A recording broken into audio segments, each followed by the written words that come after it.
We all love stuffing our eyes with content, whether that be by doom scrolling reels or consuming some sort of story. Stories that evoke emotions. These stories genuinely, unexpectedly have me feeling like, what? Why am I crying right now? Grave of the Fireflies, The Green Mile, Spirited Away, The Pursuit of Happiness. These are stories that evoke a common emotion, the feeling of sadness.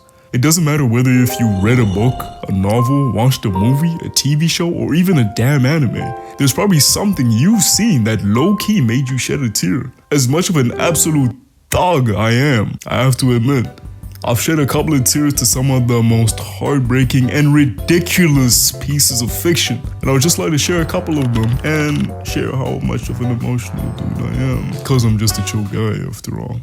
So for the first one, I gotta take you guys all the way back to 2016. I had recently just turned 11 and I also recently just watched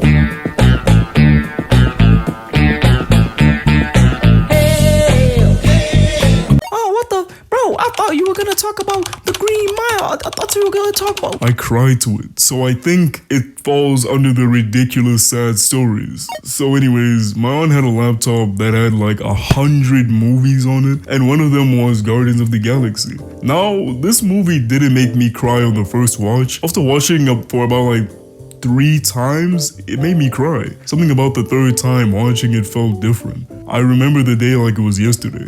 The room was pitch black and with nothing but the laptop emitting light, I was so immersed in the story, it was like I was watching it for the first time.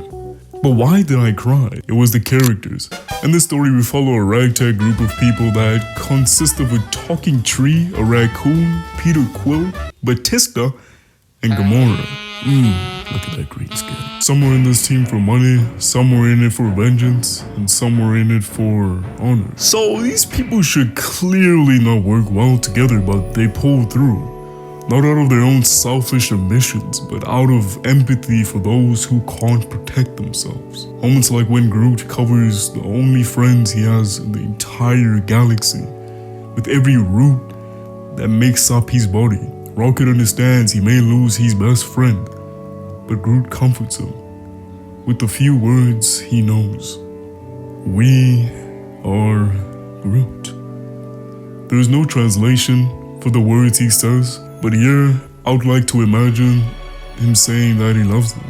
I just started shedding tears out of this. What? He's dead? He's dead? But besides that, there was another moment that also made me shed even more tears and just stapled this movie as one that shocked me for no damn reason. And this instance happens in the final moment of the film that hit the nail in the coffin for me. Peter attempts to burden the physical pain of holding the Power Stone all by himself.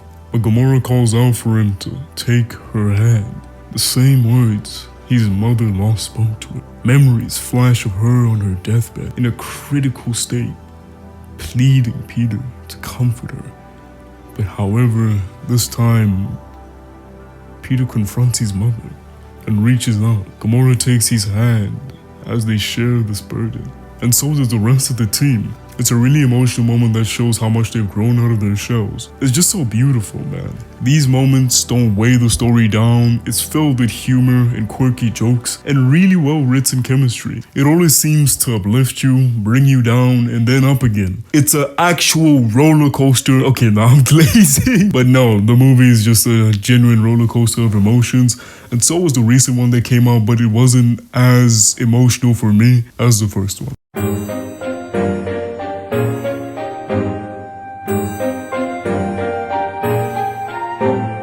We follow a story of a girl with cancer trying to enjoy life with the limited time she has left. She expresses her situation to a guy from her high school that she feels could understand her, but this guy is kind of a robot. I kid you not, their first interaction goes like, I'm going to die.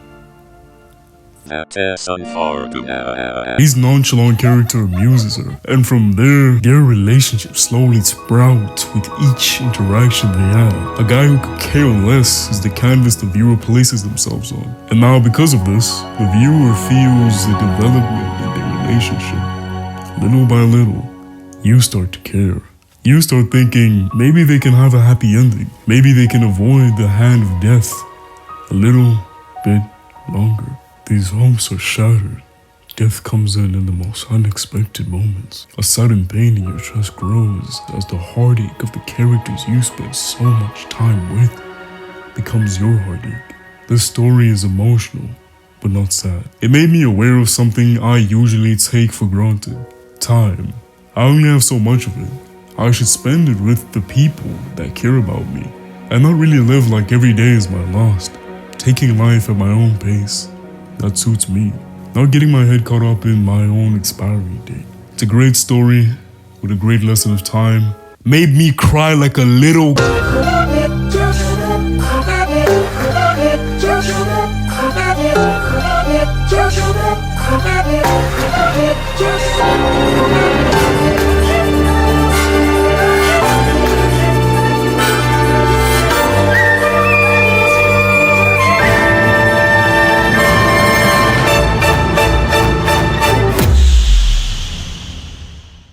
I just realized I'm about to kill all the hype I just built up.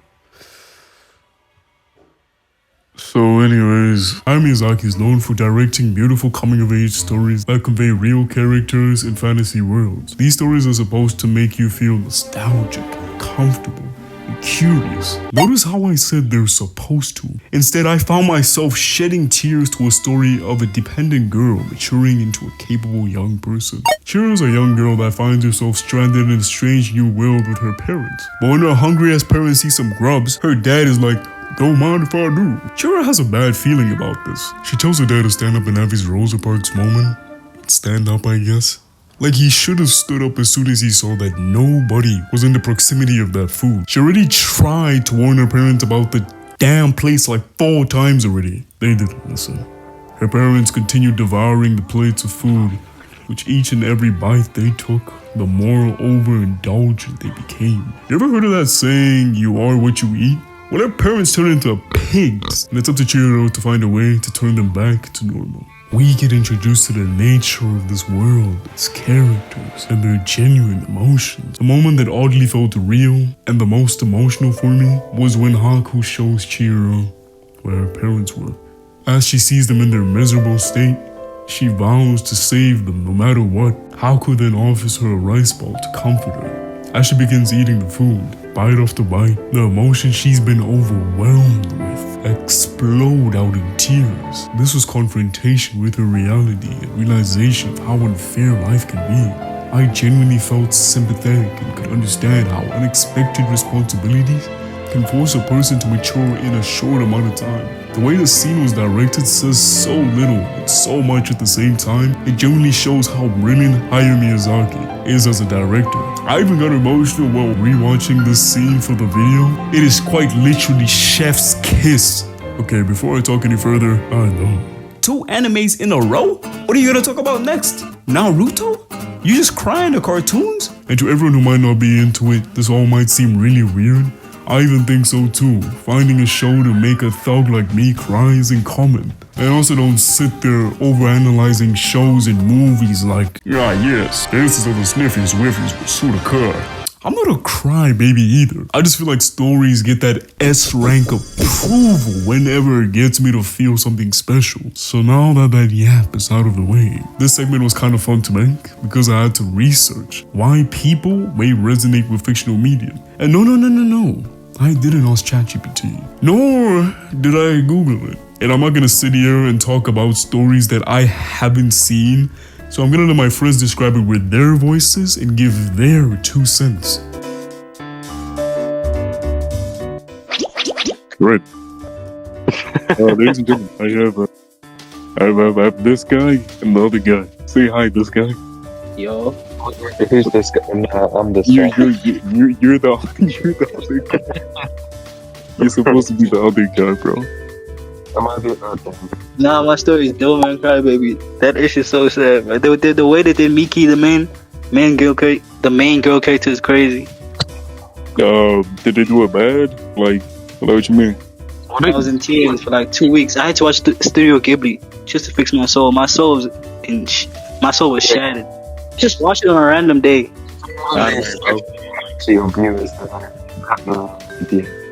What? Man, he's inside a tin can as we speak. He's inside a tin can. Yes, he's got me trapped in his basement, bro. All right, the other guy. Would you like to to explain your story once again? Sorry. Bruh, I'm struggling with my phone like an 80-year-old man right now. I've never really been one to like kind of get too emotional with media. Like growing up, I never like cried or stuff. I remember there was this one time we were watching this movie, A Dog's Life. I'm sure Mr. AS will flash the graphic on screen for what that is. Yes. One of my other friends gave me that one thing that made them cry, and I kind of laughed at him explaining it. But I know the thing is sad. I feel bad. No, but the thing is, I remember I was like, I don't know, like 10 or whatever it was when it came out, and my sister and I watched it, and my sister was in tears because this dog got shot at some point, and I was just straight facing it. Like, I was like, yeah, that's sad. But bruh, I don't know. I felt like a robot. Damn, Seeing my 10-year-old right? I felt like the Terminator, bro. I was like, what the hell? I was staring at my arms, like, I don't know. But anyway, so I've never really been one to get too emotional with media. Yeah. Even though, like, I get really invested, so I do understand, like, the impact. Like, I was super obsessed with the Walking Dead game in, like, when I was, 13. And, you know, I could understand Lee's death. That was pretty sad, dude. Like, it was pretty sad. But yeah. again, I didn't cry or anything. But, yeah, so, like, a year ago or something, I was, like, doom scrolling on Reels, and this one reel showed up with, like, recommendations of movies you need to watch. And it was this one, Eternal Sunshine of the Spotless Mind. And I thought, you know, it's just some rom-com.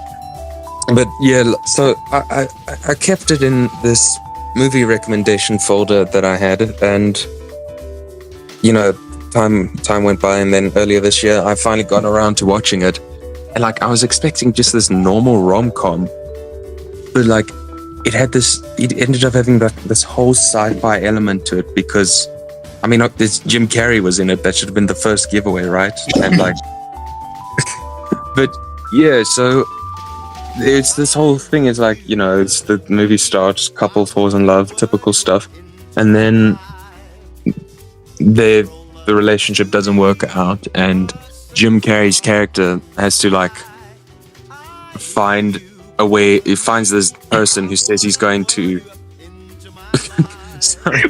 Look at his profile picture. Change his profile picture. Dude, it's like he's laughing. Yo. Anyway, okay. Yeah. So he finds this like person who's apparently supposed to like erase his memory, and he uses it to erase any memory he had of this of his ex. And I don't know, bro. It's an emotional roller coaster. And then while he gets like trapped in his mind while they're erasing it, and while he's in his mind, he decides, oh wait, I don't actually want to forget about her.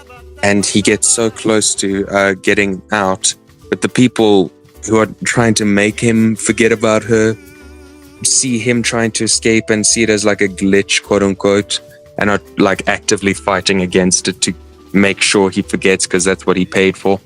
And at the end of the movie, it turns out he didn't make it in time. So yeah, but like, bro, I'm telling you, if that reel was saying movies to watch after a breakup, I'm gonna throw hands.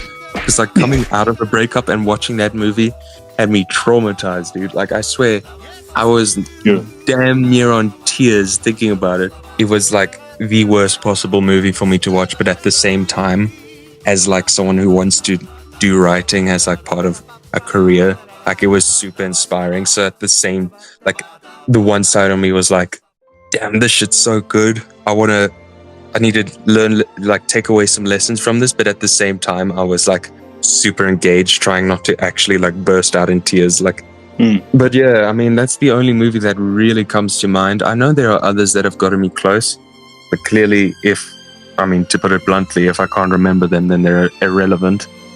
Yeah. But yeah, that's me. Yay. Get Out guy needs to. Oh yeah. Nah, I can't wait to watch this and hear my voice and be like, nah, I hate. And it's just so hilarious because of just the reaction of the dude. Yeah, he's like, Yeah. take 44. Take What? 40. Mr. Take That Risk. I'd like to ask you a question. Have you cried to anything? Has anything made you emotional, especially in fictional medium? Yeah, a lot of movies make me very emotional. Okay. Would you like to name the one like made you cry the most, maybe? There were two. The one is Okay. called A Man Called Otto, and the other one is just that scene where Mufasa died. There's no way. It's Lion King. Yeah, Is it like the OG Lion King or like the live action? obviously the OG Lion King. So just what made you cry about the Mufasa one, bro? It was like really early into the movie too. No, just because the thing is, I'm gonna get deep now. Like, I wouldn't Okay. know what to do. I pictured myself as Simba then. And then I was thinking, what if my uncle murders my dad? And I wouldn't be able to live with that. So, yeah. Is that tragic? No, okay. I didn't expect that. I didn't expect you to just put your shoes on.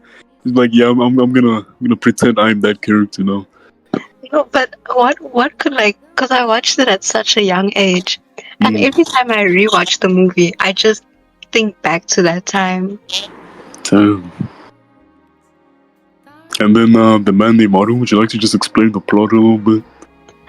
Okay, so the guy is very depressed. Like, he wants to end his shit, bro. And every single attempt he fails. And he lives in this little area. So then a Latino family move in. And like, the husband is very clumsy and all that, but he and the wife get this bond, like it's a father-daughter bond. And she like gives him purpose to live because she wants him to teach her how to drive. And so they get close because of that. But then can I spoil it? Yeah, bro. A lot of people. Okay, no, I spoiled a couple of the stories I'll talk about. Yeah, sure. Yeah. Go ahead and spoil it. Like, at the end, the old guy actually died. So yeah, that was very sad. The way he was just laying on the bed there made me very sad. Then that made me cry. And then he left all his assets, all like literally everything that's under his name, he gave it to that wife. Because she gave him a purpose and a will to live. No, that's wholesome. That's really awesome. It came out recently too, right? 2022. Not too sure, but I watched it on Netflix. Alright, so if I remember correctly, Edge Runners. I'm not going into detail, but I think it's like the main storyline, right? You have this guy and this girl, and essentially this guy is trying to help out the girl, if I'm not wrong. I don't know. Trying to help out the girl, and the girl tells the guy that in the end, when she gets to, I don't know, she was trying to like let me just say be free, I guess. Yeah. She wants to go to the moon. Matrix type shit. Yeah, she wants to get out of the Matrix for real. She wants to go to the moon. And guy's like, you know what? I'm done. I'll get you to the moon. Fast forward, I'm chilling at home, watching the last episode, and this is when, at this point, Adam Smasher is like hunting them down. And I remember it's like all of the whole crew, they just started dying off slowly. I remember they're in a van, they're being chased, and guy just put it on, and as you can guess, he started going crazy. He's attacking Adam Smasher, he's trying to save the girl. But since this is Edge Runners, I don't know, the whole cast just has to die for some reason. Adam Smasher legit just kills this nigga, man. He kills my nigga. I remember watching this shit in shock as he just rips bro apart. The girl survived and she ran away, and my homie just died. And there's this, it cuts in the end. I'm skipping, cuts in the end, and Shorty is free and she makes it on the moon. And she's just like, at what cost though? Because now everybody's dead, and the one guy that was helping her is also dead. But I guess it's bittersweet because in a way, she's free, and you know her friends will always be with her, I guess. But yeah, man, I was just like, yo, that's it. Okay, so now that that's done, we now know 3 things. 1, it doesn't always have to be a tearjerker to make you cry. It could just be something you resonate with, and that's just enough to make people emotional, or to just see themselves in media. 2, people have cried to some stupid ish. Like I don't think y'all know it, but like no lie, I swear there be people that be watching reality shows and then they just start crying to the reality shows, bro. It's not even that emotional. Like everything could be scripted and everything, and they just start crying to that shit. There's just so much rubbish that we cry to. It's genuinely hilarious. And 3, I don't think I had anything written for this segment. Wow, that's the end of the video, guys. No, but honestly, I hope I condensed that very well. And it all made sense. Thanks for watching. It's time for me to go on my yearly break. See you guys in 2027.